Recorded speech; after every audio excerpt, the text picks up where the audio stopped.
Hello all. Today we are starting with second chapter, that is data structures. Now you must be knowing कि जब भी हम programming करते हैं जो आपने लास्ट ईयर सीखा रहेगा थोड़ा बहुत, ओके, उसमें बहुत सारी चीज़ें हम डिक्लेयर करते हैं, इनिशियलाइज करते हैं, हम यूजर से वैल्यूज एक्सेप्ट करते हैं, हम पर्टिकुलर वैल्यूज डिस्प्ले करते हैं. So the question over here is how that data in memory is stored so that it is possible to store more values or to retrieve the existing values. So memory में बहुत सारे ऐसे values होते हैं. See you write a program, I write a program, many users use that program, many different users give different values or say accesses different values. So in that case ये सारा जो values है वो properly एक organised manner में store होना बहुत ज़रूरी है so that the operations for retrieving और से manipulating that value is easier. So ये जो स्ट्रक्चर हम बेसिकली यूज करते हैं मेमोरी में to store a particular value in some organized fashion is nothing but called as data structures. So data are simply nothing but value or say set of values. Data item refers to a single unit of values. As I said कि एक value हो या एक से ज़्यादा values हो, जब भी हम स्टोर करते हैं तो उसको ऐसे प्रॉपर ऑर्गेनाइज्ड मैनर में स्टोर करना चाहिए कि इन फ्यूचर अगर वो डेटा ज़रूरत पड़े so it is possible to access that data very easily. So that is what is given over here. See, for example, the employee of an organization is an entity. The attributes associated with this entity are employee number, name, age, sex, address, etc. Every attribute has certain value. The collection of all entities from an entity set. All the employees in an organization forms and entity set. यानी एक वे होता है database form में, जैसे हम रोज and columns के form में store करते हैं, जहाँ पे एम्प्लॉयज एंड एंटिटी मतलब जो एम्प्लॉय होता है वो पूरा का पूरा एक एंटिटी यानी एक टेबल माना जाता है कि employ is a table name in which you are storing columns like name, age, employ number, address etcetera. And इसके अंदर जो इन्फॉर्मेशन रो वाइज स्टोर करोगे that will be your data. The term information is also used for data with the given attributes. Information means meaningful data. यानी you have always heard data information, data information. See, data का मतलब क्या होता है? Something which is in the raw form. कि आपके पास randomly बहुत सारी चीजें हैं. जैसे मैंने बोला अभी कोई एक टॉपिक है उस पर प्रेजेंटेशन बनाओ या इन्फॉर्मेशन निकालो, तो आप क्या करोगे? सबसे पहले you will just Google it, take down all the information. तो जो भी इन्फॉर्मेशन आप जॉट डाउन करोगे वो डेटा होता है. But when you put it in a report और say in a presentation format जहाँ पे you are properly organising it ना, कि इंट्रोडक्शन है, इसके बारे में ब्रीफ देना है, then you give an example, then you explain the conclusion, then you have its advantages, disadvantages. So ऐसा data which is in a properly organised manner is nothing but called as information. So that is the difference between data and information. A record is a collection of field values of a given entity. That is, if we have one record for one employee. Record मतलब क्या? वही जो data मैंने बोला ना कि अगर ये सब अपने कॉलम्स है तो इसके रिलेटेड जो भी हम इंफॉर्मेशन स्टोर करेंगे रो वाइज उसे रिकॉर्ड बोलते हैं.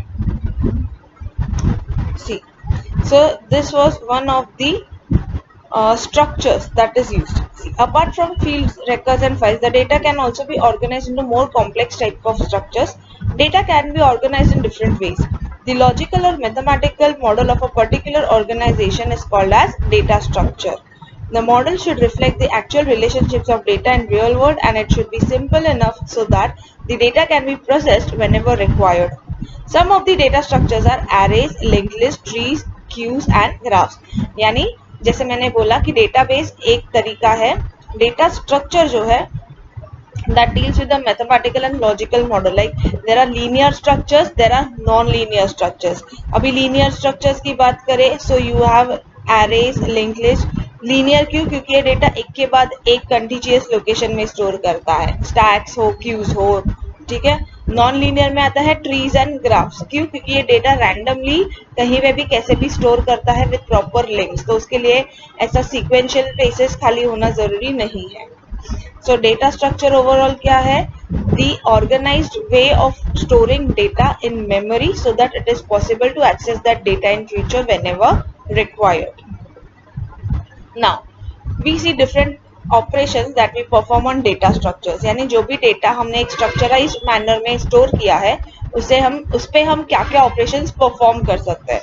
तो फर्स्ट इज ट्रैवर्सिंग. ट्रैवर्सिंग मतलब just going through each and every record just to check कि ओवरऑल ये इसमें ये डेटा कितना स्टोर्ड है, यानी कौन से टाइप का डेटा है और कितना इंफॉर्मेशन इसके पास है. Next is searching. सर्चिंग मतलब finding a particular value from all the data we have. जितना भी डेटा वैल्यूज है, जितना भी सेट ऑफ वैल्यूज है, उसमें अगर हम पर्टिकुलरली एक या दो वैल्यू फाइंड आउट कर रहे हैं, उसके लिए हम सर्चिंग ऑपरेशन यूज करते हैं. इंसर्टिंग मतलब to add a new value, may be at the end, at the beginning, or say in between somewhere. So whenever you want to insert new values to the existing set of values, we use insert operation. Similarly, when you want to delete any element, we use deleting operation. Sorting. Sorting का मतलब होता है data को properly sort करना. Sorry, sorry for the disturbance. Where were we? Yeah, sorting. Sorting means you are organizing data either say alphabetically, numerically, जो हम normal ascending descending order sort करते हैं वैसा. So that comes under sorting operation. Merging का मतलब होता है combining two records, और से टू सेट ऑफ वैल्यूज, दोनों को कंबाइन करके हम एक ही प्लेस पे स्टोर करते हैं, तो उसको बोलते हैं merging operations. So these were the operations: traversing, searching, inserting, deleting, sorting and merging. So ये सारे ऑपरेशंस हम डेटा स्ट्रक्चर्स पे परफॉर्म कर सकते हैं.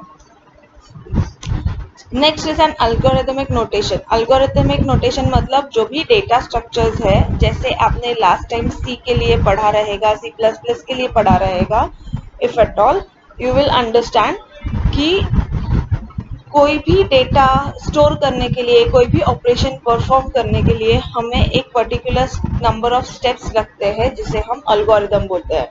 As I mention before also that to complete any given task, you need to follow few steps for completion. So that steps you follow for completing the task and to get the result is nothing but called as algorithms. See, will be needed to write algorithms for different data structure operations. So let us understand what algorithm consists of. Now, algorithm का first part होता है will tell the purpose of the algorithm, यानी